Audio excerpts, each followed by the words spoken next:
Investing in real estate, is it a good idea? Lightning strikes and then you're gonna know my name. Hi there, thanks for stopping by. My name is Keith Wilson. I am a financial advisor helping folks just like you navigate their way through financial decisions. Hey, look, you may have noticed that comments are turned off on my channel. Now, that doesn't mean I don't want to hear from you. It's just because my compliance department doesn't allow it for now, but you can email your comments and questions to the email address in the description below, and I will respond. And recently, I received an email from Rick who writes, "Hey Keith, I love your videos about personal finance and was curious about investing in real estate. I've always wanted to own rental properties to generate passive income. Would love your thoughts on this. Thanks, Rick." Okay, first of all, I like the idea of owning real estate. It can be a way to diversify your portfolio, with another asset class other than just stocks and bonds. But let me address this idea of passive income. Now, according to the IRS, rents received from owning a rental property is generally considered passive income, which means you do not pay payroll tax, such as Social Security and Medicare, but few real estate investments are truly passive. I mean, at some point, there is usually some work that you will have to do. You have to deal with renters and repairs. And even if you delegate those jobs to a property management company, you will still need to review,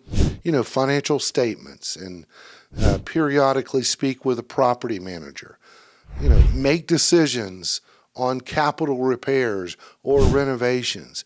And, every once in a while, you got to visit the rental property to make sure it's not, torn up.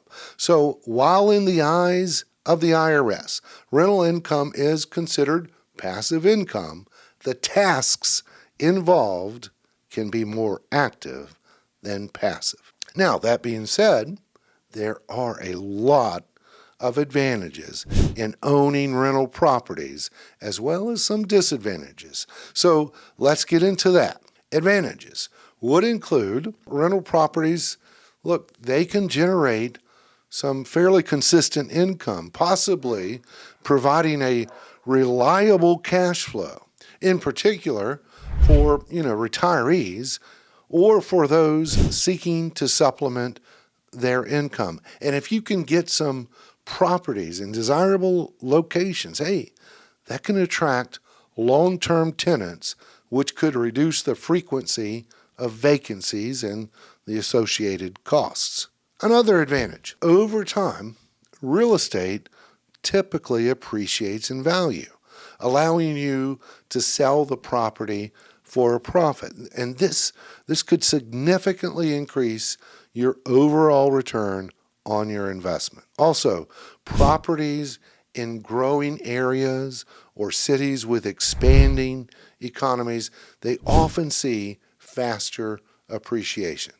Next, there are some tax benefits. You could deduct mortgage interest, property taxes, and other expenses from your taxable income, as well as claiming depreciation on your properties, which could reduce taxable income. Of course, you will need to get with your tax advisor on this. Hey, what about an inflation hedge? You see, as inflation rises, most often property values and rental incomes tend to increase as well. And this helps maintain the purchasing power of the income generated. And if the property is financed with a fixed rate mortgage, the cost of debt remains the same even as rental income increases, effectively reducing the real cost of the loan over time. Another advantage is leverage. You can use borrowed funds to purchase real estate, allowing you to control a larger asset with a relatively small initial investment. And that leverage could increase returns on the investment since the property's appreciation and rental income are earned on the total property value, not just the initial equity investment. Now, this all sounds pretty good so far, right? But it's not all sunshine and rainbows when it comes to real estate investing. There are some disadvantages, so let's talk about that. But hey, before we do, why not take some time? Go ahead and subscribe to the channel. Give this video a thumbs up. It really helps me more than you know, and I really appreciate it. Okay, first of all, disadvantages. The initial high costs would be a disadvantage because real estate purchases typically require, maybe a substantial down payment, which can be a barrier for some folks. Also, there will be fees associated with purchasing investment properties, such as legal fees, inspection fees, and other closing costs, and that can add up pretty quickly. Hey, what about when it's time to sell? Is it easy to sell that property? Well, you see, selling real estate can be time-consuming, taking months or really even years, depending on the market conditions and the ease of selling. That can be heavily influenced by certain economic conditions, which may not always be favorable. Another disadvantage is the management hassles. You'll be dealing with tenants, which that can be a challenge. It requires time and effort to handle maintenance requests, disputes, potential evictions. Also, properties require just the ongoing maintenance and repairs, which can be both time-consuming and costly. Now, you could hire a property management company, which could alleviate some of these burdens, but that comes with additional cost. Another disadvantage is there is some market risk because real estate values, they can decrease during economic downturns, potentially leading to losses.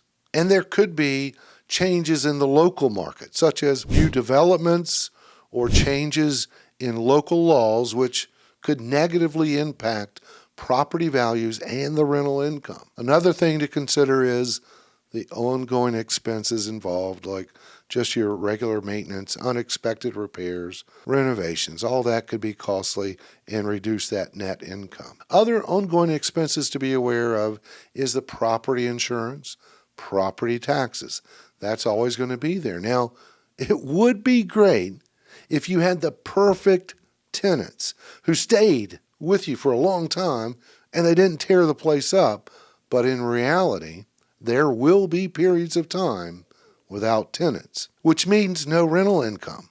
And at the same time, you still have all those ongoing expenses to take care of. So I do like real estate as an investment option, but you will have to take careful consideration of these advantages and disadvantages when deciding if it's right for your particular situation. And it might be a good idea to reach out to your financial or tax advisor before taking the leap. Hope you found value in this video. If so, please give it a thumbs up. Don't forget to subscribe to the channel, and we'll see you next time. If I don't know any limitations.